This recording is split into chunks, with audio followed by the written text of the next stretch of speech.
Hello students, Assalamu alaikum. Hope you all are fine.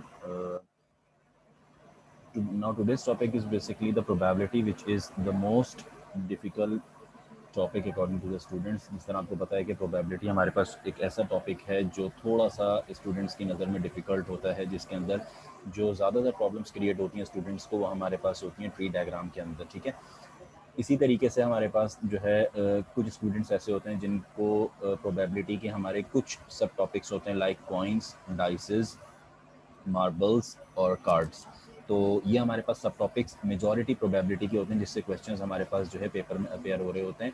तो इनके अंदर से कुछ स्टूडेंट्स को जो है हमारे पास कार्ड्स में इश्यू होते हैं, कुछ को मार्बल्स में होते हैं, और इसी तरीके से कुछ को कॉइन्स और दूसरे हमारे पास सब टॉपिक्स में इश्यूज़ हो रहे होते हैं। ठीक है, सो हमने ये डिसाइड किया है कि in today's video we will basically discuss the probability regarding to the coins. जो कॉइन्स हमारे पास हैं उसकी प्रोबेबिलिटी को डिस्कस करेंगे और उसकी डिटेल को देखेंगे हमारे पास किस तरीके से कॉइन्स की प्रोबेबिलिटी निकाली जाती है अगर हमारे पास डिफरेंट कंडीशंस मौजूद होंगी। ठीक है, बिफोर स्टार्टिंग द प्रोबेबिलिटी आपको सबसे पहले तो ये पता होना चाहिए कि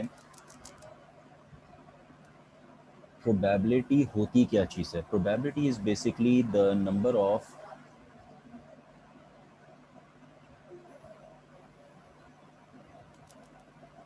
chances that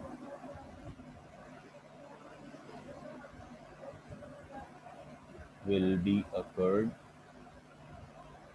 और इट्स परसेंटेज, यानी मेरे पास कितने परसेंट चांसेस हैं कि मेरे पास ये काम होगा और कितने परसेंट चांसेस हैं कि ये काम मेरे पास नहीं होगा। ठीक है, तो ये जो चीज़ कहलाती है ये मेरे पास कहलाती है probability.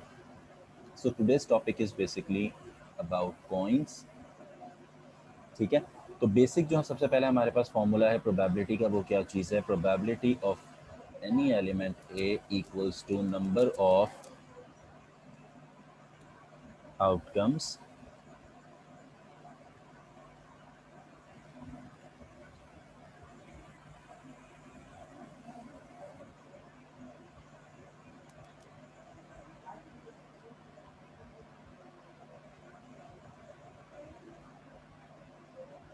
Upon total possibility, total outcomes और पॉसिबिलिटीज।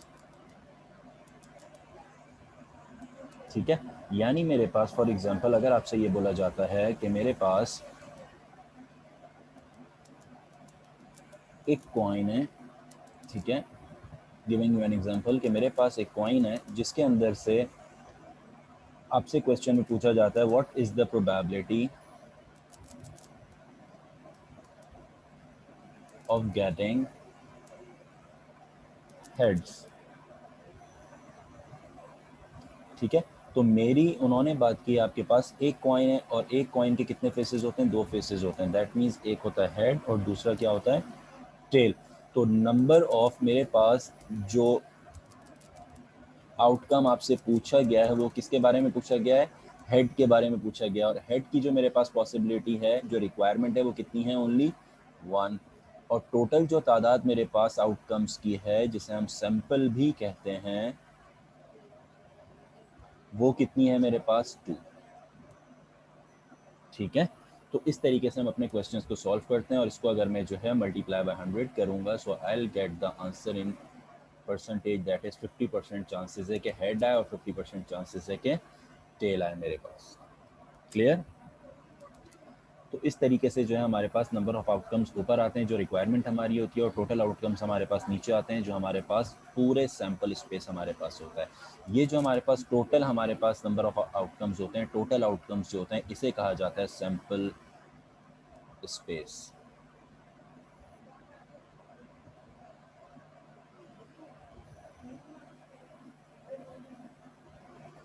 ठीक है, सो मूविंग ऑन, कि अगर ये तो बात हो गई कि अगर मेरे पास एक कॉइन है तो हमारे पास कितनी सैंपल स्पेस होंगी। अभी हम बात कर रहे हैं सैंपल स्पेस, जिसे हम कहते हैं total number of total outcomes. ठीक है, तो सैंपल स्पेस हमारे पास एक हो गया हेड और एक हो गया हमारे पास टेल। यही सैंपल स्पेस है हमारे पास, या तो हेड आएगा या टेल, या फिर हमारे पास फर्स्ट अटेम्प्ट में टेल आ सकता है और दूसरा अटेम्प्ट में हेड आ सकता है। क्लियर। अब बात करते हैं हम सेकंड कॉइन की। अब कॉइन्स को जो आपकी सैंपल स्पेस को समझाएंगे वो ट्री डायग्राम के थ्रू समझाते हैं, सही है। अगर मेरे पास फॉर एग्जांपल दो कॉइन्स हैं, coin number 1 and coin number 2। पहले कॉइन के कितने हैं मेरे पास, एक हेड और एक टेल, ठीक है।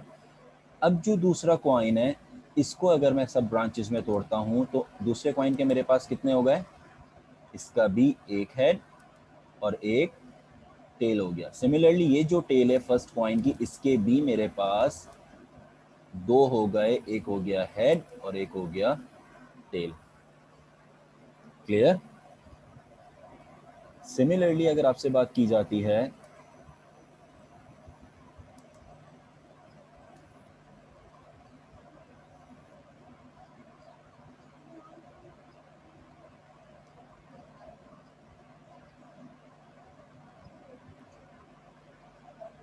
तीन कॉइन्स की, ठीक, तो तीन कॉइन से किस तरीके से बनेगा, आपने सबसे पहले बना लिया कॉइन नंबर 1। अब कॉइन नंबर 1 के कितने होते हैं मेरे पास, एक हो गया हेड और एक हो गया टेल, ठीक है। उसके बाद कॉइन नंबर 2 की बात करते हैं। अब कॉइन नंबर 2 की अगर मैं आपसे बात करता हूं तो कॉइन नंबर 2 की हमारे पास एक हेड का कितना हो गया, इसका एक हेड और इसका एक टेल, ठीक है। सिमिलरली अगर इस टेल की बात करें तो इसका भी एक हेड होगा और एक टेल होगा। ये हमारे पास होगा कॉइन 2। अब बात करते हैं कॉइन 3 की। कॉइन 3 हमारे पास ये जो हेड है इसके फर्दर दो हमारे पास होंगे, एक होगा हेड और एक होगा टेल। सिमिलरली इस टेल की बात करते हैं तो इसके फर्दर हमारे पास दो होंगे, एक होगा हेड और एक होगा टेल, ठीक है। सिमिलरली आपके पास इसकी अगर मैं बात करता हूँ नेक्स्ट हेड की, तो इसका क्या हो जाएगा, एक हेड और एक टेल, और इसकी बात करेंगे तो हो गया एक हेड और एक हो गया टेल। क्लियर। अब बात करते हैं कि हमारे पास टोटल नंबर ऑफ सैंपल्स क्या बन सकते हैं। अब टोटल नंबर ऑफ सैंपल्स को हम किस तरीके से जज करते हैं, अगर सबसे पहले दो कॉइन्स की बात करते हैं तो इसके अंदर हमारे पास फर्स्ट वन क्या हो गया, दिस, ठीक है। तो हमने यहाँ पे क्या लिख दिया, हेड हेड, ठीक है। सेकंड क्या हो गया हमारे पास, this head and this tail, तो हमने यहाँ पे क्या लिख दिया, हेड टेल। थर्ड हमारे पास क्या हो गया,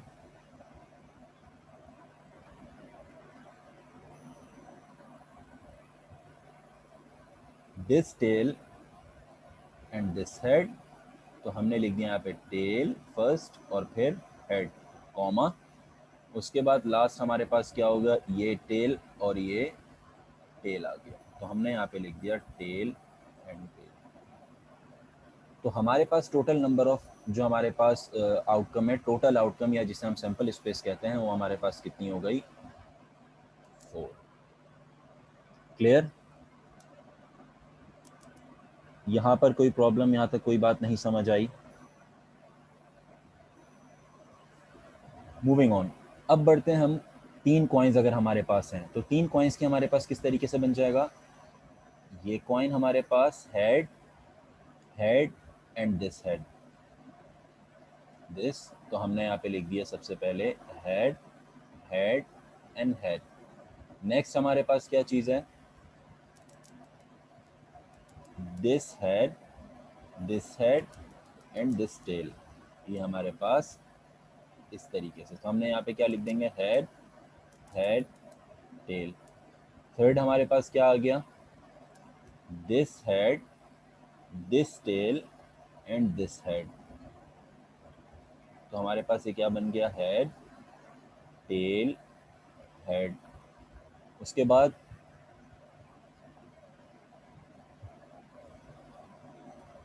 ये हेड, ये टेल और ये वाला टेल आ गया, दिस। अब क्या बन गया, ये head tail and tail. Clear.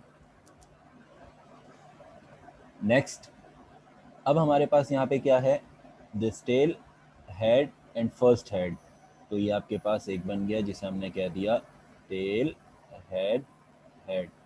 Next आपके पास this tail, head and this tail, ये आपके पास ये आ गया, तो मैंने लिख दिया tail, head and tail. Done. उसके बाद this tail, this tail and head, तो हमने यहाँ लिख दिया टेल, टेल एंड हेड। और लास्ट जो हमारे पास आया वो क्या आ गया आपके पास, this tail, tail and tail, tail, tail and tail. अब अगर मैं टोटल नंबर काउंट करता हूँ 1 2 3 4 5 6 7 8, तो टोटल जो मेरे पास सैंपल स्पेस आया वो कितने आ गए, 8 आ गए। अब क्वेश्चन ये राइज होता है कि अगर हमारे पास 5 कॉइन्स हो, 10 कॉइन्स हो, 20 कॉइन्स हो, तो क्या हम इसको जो है सॉल्व करते रहेंगे और पूरे इतने बड़े बड़े बंचेस बनाते रहेंगे और इन सब की हम कैलकुलेशन, आंसर तो आ जाएगा बट टाइम कंज्यूमिंग है। तो इसका एक बेसिक फॉर्मूला हमारे पास होता है, वो कहलाता है 2 raised to the power n, where n is number of coins। ठीक है। अब अगर मेरे पास 3 कॉइन्स है, फॉर एग्जांपल इसकी बात करते हैं 2 raised to the power 3, so I will gate 8, which means कि मेरे पास 8 सैंपल स्पेस यहाँ पे मौजूद है। अगर हम 2 कॉइन्स की बात करते हैं 2 raised to the power 2, I will gate 4, that means 4 मेरे पास सैंपल स्पेस यहाँ पर टोटल अवेलेबल हैं। क्लियर? कोई मसला, कोई चीज़ ऐसी जो नहीं समझ आई? क्लियर हो गया सैंपल स्पेस क्या होता है, आउटकम्स क्या होते हैं, टोटल आउटकम्स क्या होते हैं? ठीक है। सो अब कुछ क्वेश्चंस की सॉल्विंग करते हैं। सो स्टूडेंट्स, क्वेश्चन नंबर 1 आपके सामने है, जिसके अंदर आपसे ये बोला गया है, if 2 coins are flipped, what is the probability of getting a head. तो सबसे पहले तो आपको ये पता होना चाहिए कि अगर मेरे पास 2 कॉइन्स फ्लिप करेंगे तो उनकी मेरे पास पॉसिबिलिटीज़ कितनी बनेंगी। तो सबसे पहले अगर मैं क्वेश्चन में लिखता हूँ पार्ट ए के अंदर, तो हमारे पास सैंपल स्पेस कितना हो गया, सैंपल स्पेस ऑफ ए कह देते हैं इसे, तो हमारे पास कितना आ जाएगा, 2 कॉइन्स हैं, that means 2 raise to the power 2 which will give us 4, यानी 4 आएंगे। Head head, head tail, tail head and tail tail, these are the 4 total outcomes और द सैंपल स्पेस। ठीक है। अब क्वेश्चन के अंदर आपसे ये बोला गया है, what is the probability of getting a head. अच्छा, ऑफ गेटिंग, इस क्वेश्चन को थोड़ा सा चेंज करते हैं और इसके अंदर लिख देते हैं of getting at least a head.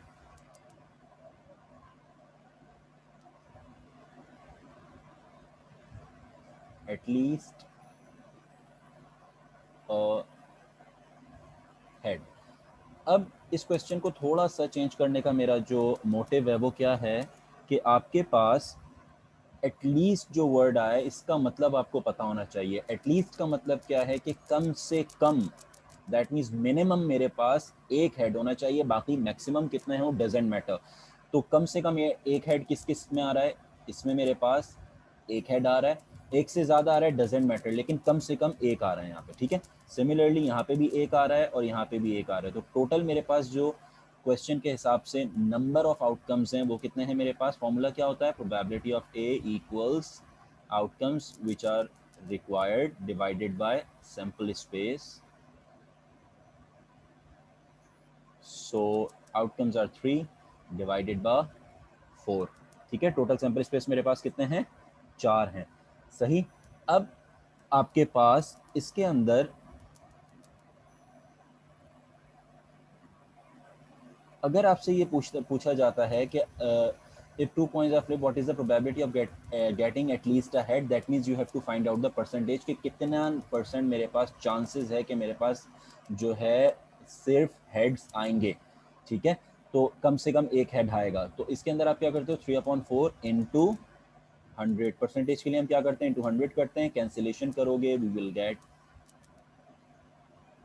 75%. That means the chances of getting a single head is 75% and no head is 25%.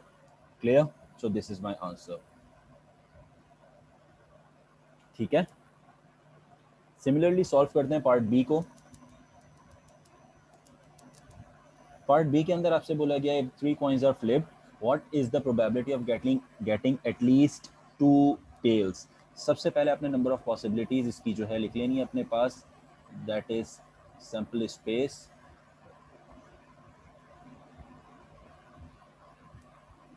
equals head head head, then head tail, then head tail head, then head tail tail, then tail head head, then tail head tail, then tail tail head, then tail tail tail. These are total 8 outcomes, that means the sample space. So अब उन्होंने आपसे ये बोला है what is the probability of getting at least 2 tails। तो at least 2 tails का क्या मतलब है कि कम से कम 2 tails मेरे पास हों। 2 tails किस किस में आ रहे हैं मेरे पास, first, second, third, and at least का मतलब कम से कम, ज़्यादा से ज़्यादा कितने हो सकते हैं, डजेंट मैटर, तो that means this. So total कितने हो गए मेरे पास, 4। तो 4 divided by 8, that means 4 times 4 to 1 by 2, and we have to find out percent, so into 100 I'll get 50%।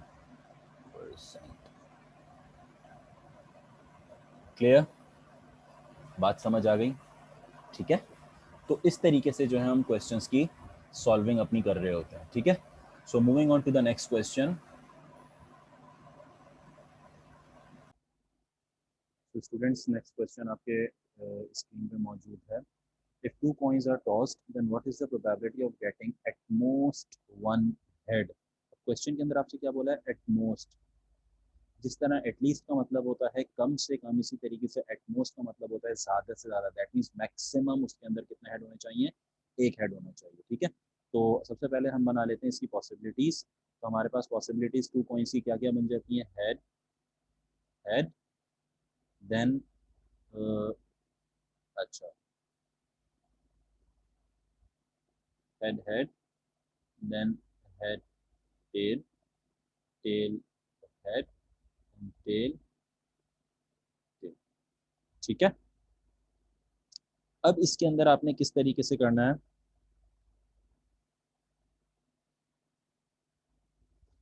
अब उन्होंने आपसे क्या कहा है, उन्होंने ये कहा है कि आपके पास ज़्यादा से ज़्यादा एक हेड होना चाहिए, ठीक है। दैट मीन्स कि कम से कम कितने भी हेड हो कोई मैटर नहीं करता। कितने भी हेड से क्या मुराद है कि अगर मेरे पास कोई भी हेड ना हो तो भी इशू नहीं है। बस आपने अपनी लिमिट का ख्याल रखना है कि मेरी जो लिमिट है वो आपके पास क्या होनी चाहिए, एक हेड होनी चाहिए, उससे ज़्यादा नहीं हेड होने चाहिए। अगर किसी मेरे पास जो वो है क्या नाम है, सैंपल स्पेस है, अगर उसके अंदर मेरे पास कोई ऐसी आउटकम है जिसके अंदर हेड नहीं है तो वो भी शामिल होगा। तो फर्स्ट मेरे पास क्या है, जहाँ सिंगल हेड है, this one, other one is this, and third one is this. क्योंकि यहाँ इन्होंने बोला है मैक्सिमम हेड, लेकिन मिनिमम की कोई लिमिट नहीं है, तो आपने यहाँ कोई भी हेड नहीं, आपने तीनों डाल दिए। तो यहाँ मेरे पास कितना हो गया, 3 डिवाइडेड बाय टोटल आउटकम्स कितने, 4, तो 3/4। क्लियर। नेक्स्ट क्वेश्चन हमारे पास क्या है, वी टॉस 4 कॉइन्स, 4 कॉइन्स अब हमारे पास टॉस किए गए, find the probability of 4 tails. That means चारों मेरे पास टेल हैं, उसकी क्या प्रोबेबिलिटी है वो आपने फाइंड आउट करनी है। तो 4 कॉइन्स अब बनाना, तो उससे बेहतर है फॉर्मूला यूज करते हैं 2 raise to the power n, तो 2 raise to the power 4 will give us 16। तो टोटल नंबर ऑफ आउटकम जिसे हम सैंपल स्पेस कहते हैं वो हमारे पास क्या चीज़ है, सैंपल स्पेस, वो हमारे पास क्या है, 16। दैट मीन्स डिनोमिनेटर में आ गया 16। और जब भी हम, हमारे पास जितने कॉइन्स की तादाद होगी और अगर उतने ही आपसे टेल्स या हेड्स की बात की जाए तो हमारे पास कितने होते हैं, एक ही होता है। फॉर एग्जाम्पल अगर आपसे बोला जाता है 3 हेड्स, 3 कॉइन्स हैं और 3 हेड्स हैं उसके अंदर, दैट मीन्स हेड का मतलब क्या है कि मैक्सिमम, यानी हेड हेड और हेड, तो ये एक ही मेरे पास से पॉसिबिलिटी बनती है। सिमिलरली अगर 2 कॉइन्स हैं और उसमें 2 हेड्स की बात की जाती है तो उसका क्या मतलब है, तो ये एक ही पॉसिबिलिटी मेरे पास आती है। इसी तरीके से अगर 4 कॉइन्स है तो 4 टेल्स की बात की जा रही है तो हमारे पास ये एक ही पॉसिबिलिटी होगी, दैट मीन्स 1। तो answer is 1/16। Clear. So guys I hope कि आपको जो है क्वेश्चन समझ आए होंगे कॉइन्स के, कि किस तरीके से हमने इनकी सॉल्विंग की है और किस तरीके से हमने एटलीस्ट, एटमोस्ट और इनकी जो है हमारे पास जो टर्मिनोलॉजीज हैं इनको हमने सीखा है, और उसके बाद क्वेश्चंस को देखते हुए हमने अप्लाई किया, ठीक है।